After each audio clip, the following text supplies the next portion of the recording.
بھارت کے غیر قانونی زیر قبضہ جموں کشمیر میں بھارتی فورسز کے اہلکاروں کے ہاتھوں شوپیاں میں عصمت دری اور قتل کا نشانہ بننے والی 2 خواتین آسیہ اور نیلوفر کے اہل خانہ 16 سال گزر جانے کے باوجود انصاف سے محروم ہیں۔ وردی میں ملبوس اہلکاروں نے آسیہ اور نیلوفر کو مئی 2009 میں اغوا کر کے جنسی زیادتی کا نشانہ بنانے کے بعد قتل کر دیا تھا۔ ان کی لاشیں بعد ازاں ایک ندی سے برآمد ہوئی تھی۔ ایک رپورٹ میں کہا گیا ہے کہ شوپیاں عصمت دری اور قتل کا واقعہ مقبوضہ جموں کشمیر میں بھارتی فوجیوں کی صفاقیت کی ایک واضح مثال ہے۔ رپورٹ میں افسوس کا اظہار کیا گیا کہ بھارتی فوجی کشمیریوں کی جدوجہد آزادی کو دبانے کے لیے خواتین کی آبروریزی کو ایک جنگی ہتھیار کے طور پر استعمال کر رہے ہیں۔ رپورٹ میں کہا گیا ہے کہ مقبوضہ جموں کشمیر میں 1990 کے بعد سے بھارتی فوجیوں کی طرف سے خواتین کی بے حرمتی کے 11,267 واقعات رپورٹ ہوئے ہیں۔ رپورٹ میں کہا گیا ہے کہ عالمی برادری کو چاہیے کہ وہ مقبوضہ علاقے میں گھناؤنی جرائم پر بھارت کے خلاف کارروائی کرے۔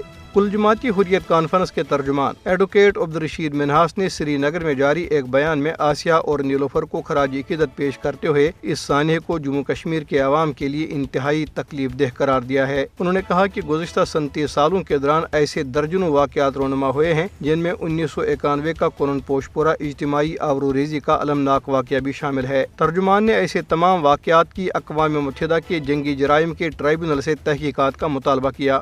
دریاسنا بھارتی فوجیوں نے مقبوضہ علاقے میں محاصرے اور تلاشی کی کارروائیاں جاری رکھتے ہوئے ضلع شوپیاں میں عرفان بشیر اور عزیز سلام نامی 2 نوجوان گرفتار کر لیے۔ تلاشی کی بڑھتی ہوئی کارروائیاں اور بلا جواز گرفتاریاں آزادی پسند کشمیریوں کو خوف دہشت کا شکار کرنے کے مذموم بھارتی ایجنڈے کا حصہ ہیں۔